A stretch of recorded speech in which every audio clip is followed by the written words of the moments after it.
चलिए देखते हैं असरदार बातचीत के वो 7 स्मार्ट टिप्स जो हर किसी के काम आएंगे। अच्छा, कभी ऐसा हुआ है कि किसी बहुत ज़रूरी मौके पर जब सबकी नज़रें आप पर हों और दिमाग एकदम ब्लैंक हो गया हो, मतलब कुछ सूझ ही नहीं रहा हो कि क्या बोलें?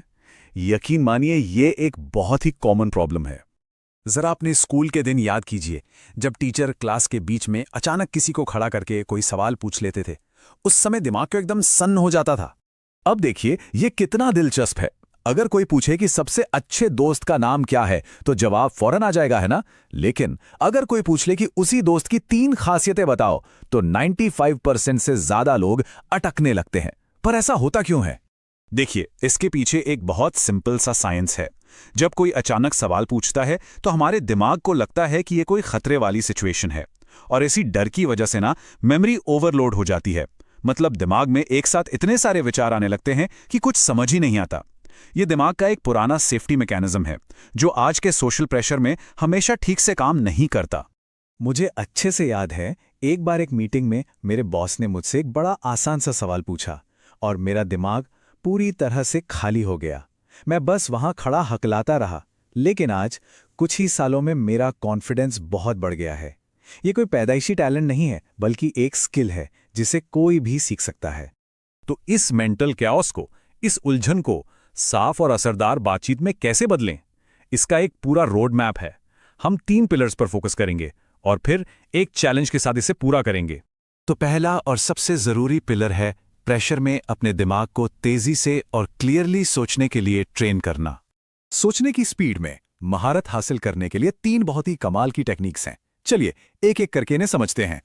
ये बहुत ही सिंपल है। जब भी कोई सवाल पूछा जाए तो जवाब देने से पहले बस 2 सेकंड के लिए रुकिए। ये छोटा सा ब्रेक दिमाग को हजारों विचारों में से सबसे सही वाला विचार चुनने का मौका दे देता है। जितने भी बड़े और प्रभावशाली लीडर्स हैं वो अक्सर इस टेक्निक का इस्तेमाल करते हैं।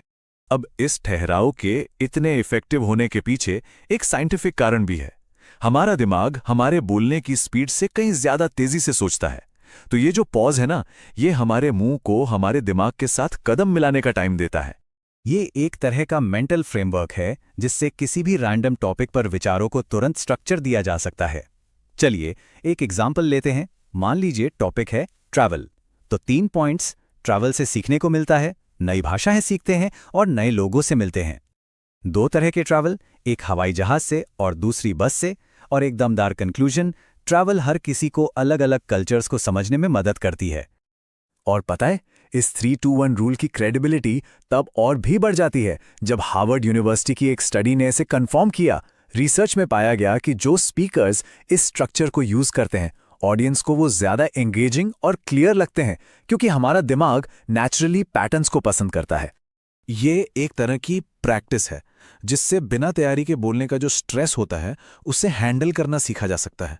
हर दिन बस किसी भी रैंडम टॉपिक पर 1 मिनट के लिए बोलिए। धीरे धीरे प्रेशर झेलने की आदत पड़ जाएगी।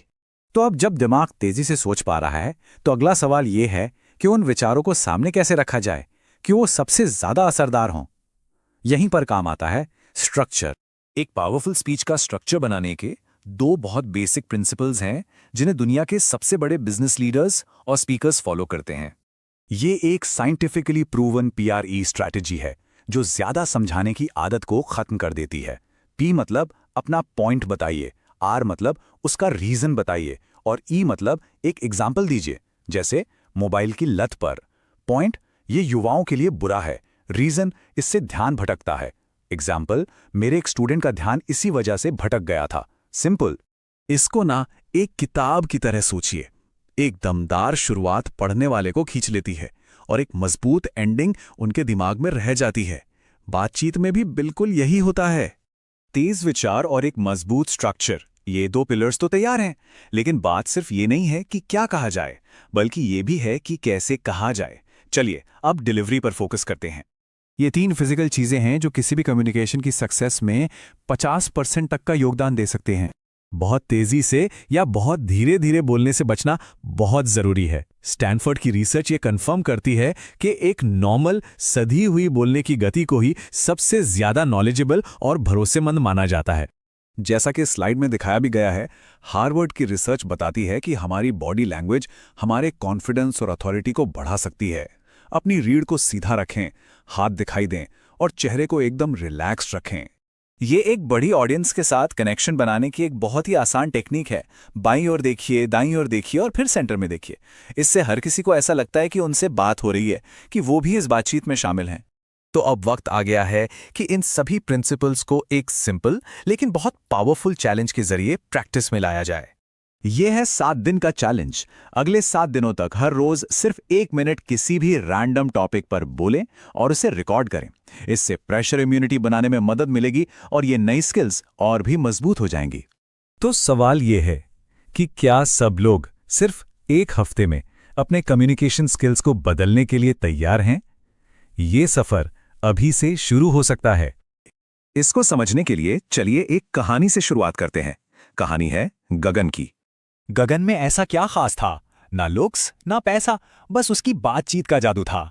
और देखिए, ये सिर्फ कोई सॉफ्ट स्किल नहीं है, बल्कि करियर और रिश्तों में कामयाबी की चाबी है। अच्छी कम्युनिकेशन के फायदे तो हैं ही, पर खराब कम्युनिकेशन की कीमत बहुत भारी पड़ सकती है। यकीन करना मुश्किल है, पर मेडिकल लापरवाही से होने वाली 70% मौतें सिर्फ मिसकम्युनिकेशन की वजह से होती हैं। और सिर्फ इतना ही नहीं, खराब बातचीत रिश्तों के टूटने मतलब तलाक का भी नंबर 1 कारण है। तो आखिर ये कम्युनिकेशन है क्या? असल में ये 70% साइकोलॉजी और 30% स्ट्रैटेजी का खेल है। तो पहली चीज है अपनी साइकोलॉजी ठीक करना, मतलब बात शुरू करने के डर पर काबू पाना। असल में डर शब्दों का नहीं है, डर है रिजेक्शन का, कि कहीं कोई मजाक न उड़ा दे। तो इसका उपाय क्या है? बस ये समझें कि ये एक छोटा सा रिस्क है जो कॉन्फिडेंस बढ़ाएगा। अब आते हैं स्ट्रैटेजी पर। टिप नंबर 2, स्मॉल टॉक को कहें बाय बाय। ऐसे सवाल मत पूछिए जिनका जवाब हां या ना में हो, बल्कि ओपन एंडेड सवाल पूछें। तीसरा टिप एक साइकोलॉजिकल कॉन्सेप्ट पर है, होमोफिली, मतलब हम अपने जैसों से जल्दी कनेक्ट करते हैं। तो कनेक्शन बनाने के लिए कुछ कॉमन ढूंढिए, हॉबी, आदतें, कुछ भी, बातचीत खुद ब खुद चल पड़ेगी। और इसी से जुड़ी है हमारी चौथी टिप, लोगों पर एक अच्छा गहरा असर कैसे छोड़ें। इसका तरीका है विटामिन ए देना, यानी सच्ची तारीफ, वो भी कुछ हटकर, कुछ खास। एक मजेदार फैक्ट, रिसर्च बताती है कि 40% महिलाएं रोज तारीफ करती हैं, पर सिर्फ 22% पुरुष। 5वीं टिप, बात को और गहरा बनाने के लिए राय मांगें, इससे लोग वैल्यूड फील करते हैं। टिप नंबर 6 बहुत सिंपल है, पर शायद सबसे ज्यादा पावरफुल, बातचीत में पूरी तरह प्रेजेंट रहें। एक सर्वे के मुताबिक लोग डिनर पर औसतन 36 बार अपना फोन चेक करते हैं, सोचिए। और आखिरी 7वीं टिप, लोगों से जुड़ी छोटी छोटी बातें याद रखिए, इससे वो बहुत खास महसूस करते हैं। इसे एक इन्वेस्टर की तरह सोचिए, जब आप ध्यान इन्वेस्ट करते हैं तो रिश्ता मजबूत होता है। तो अब सवाल ये है कि इस कीमती निवेश को कहां किया जाए ताकि रिश्ते और भी गहरे हो सकें।